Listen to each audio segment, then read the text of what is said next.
안녕하세요, 여러분.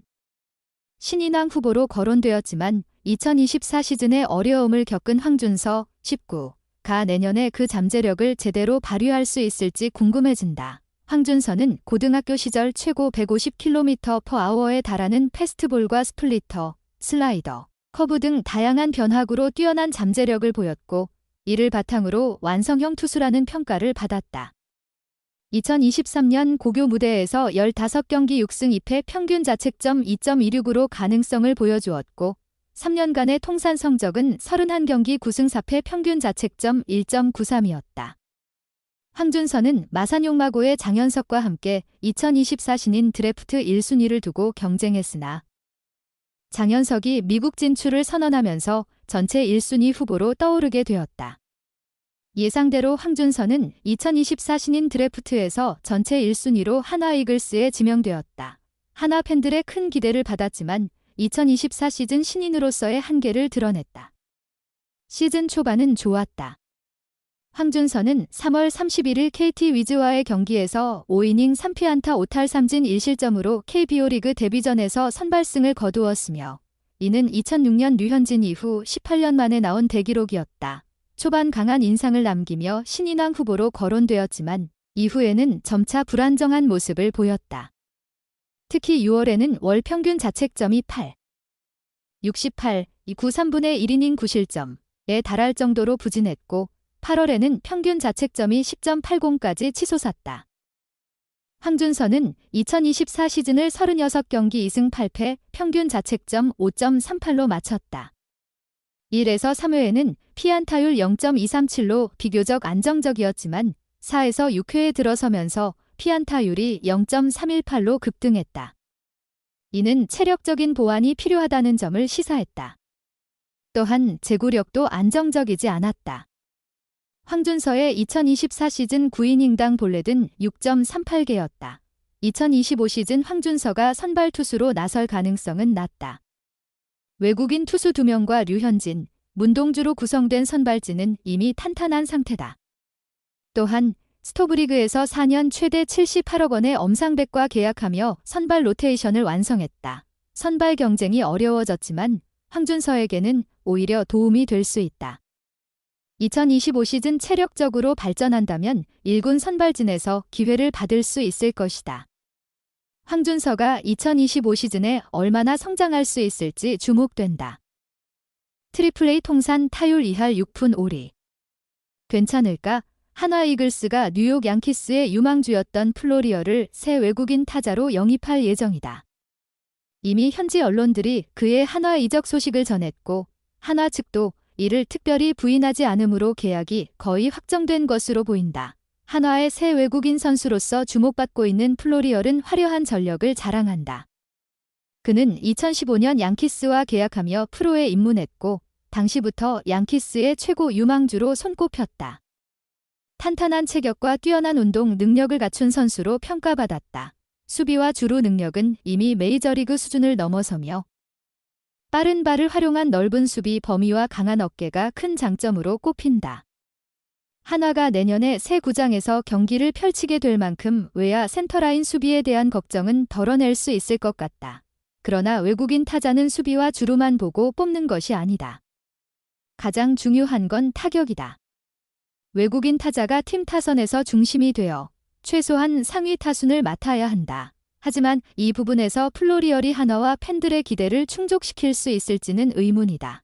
그의 기록을 보면 그렇다. 메이저리그에서 5시즌 동안 84경기를 소화했지만 타율은 1할 9푼 1리에 불과했다. 메이저리그는 이해할 수 있다. 세계에서 가장 뛰어난 투수들이 모인 무대라 공을 치는 것이 쉽지 않다. 만약 거기서 잘했다면 한국에 오지 않았을 것이다.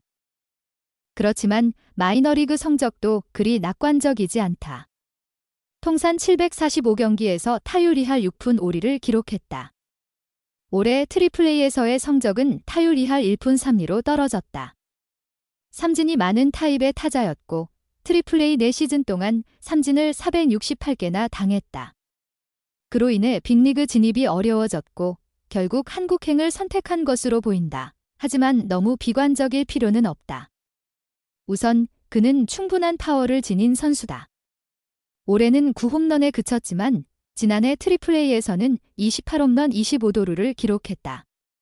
뭐 아니면 도 스타일의 스윙을 하는 선수인데 결과는 뚜껑을 열어봐야 알 수 있다. 중요한 점은 이것이다.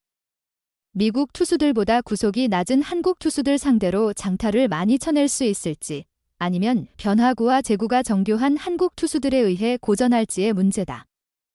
만약 전자가 맞다면 그의 빠른 발을 감안할 때 30홈런 30도루도 충분히 기대할 수 있다.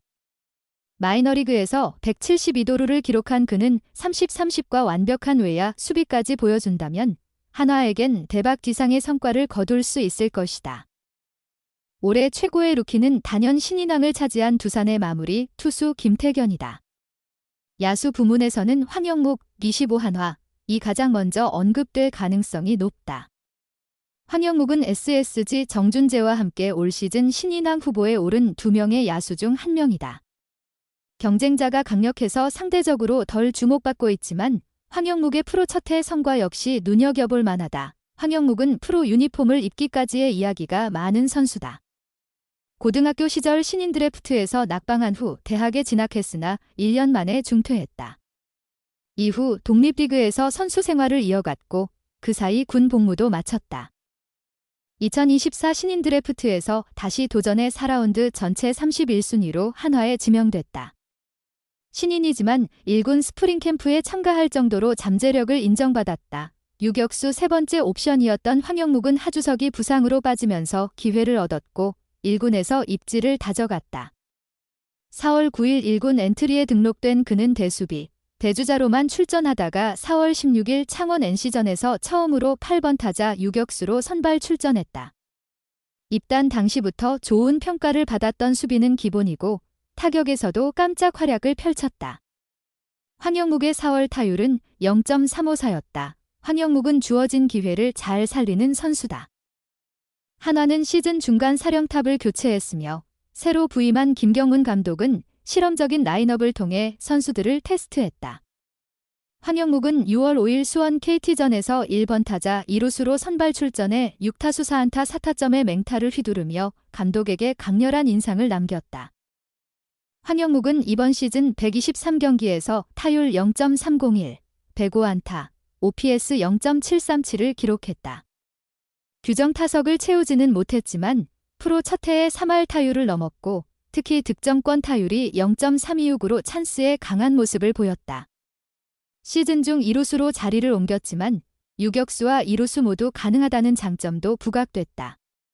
무엇보다 황영묵의 야구장에서 보여준 근성은 한화 팬들의 큰 관심을 끌었다.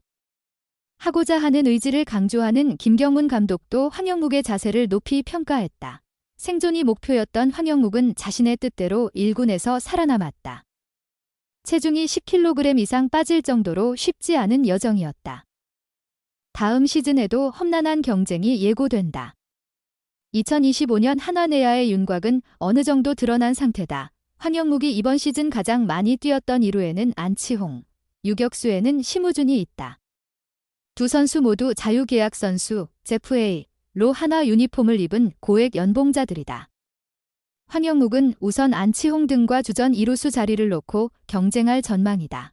황영묵은 늘 그렇듯 경쟁에서 살아남겠다는 각오다. 신인 꼬리표를 떼는 프로 2년차, 황영묵의 생존기는 계속된다.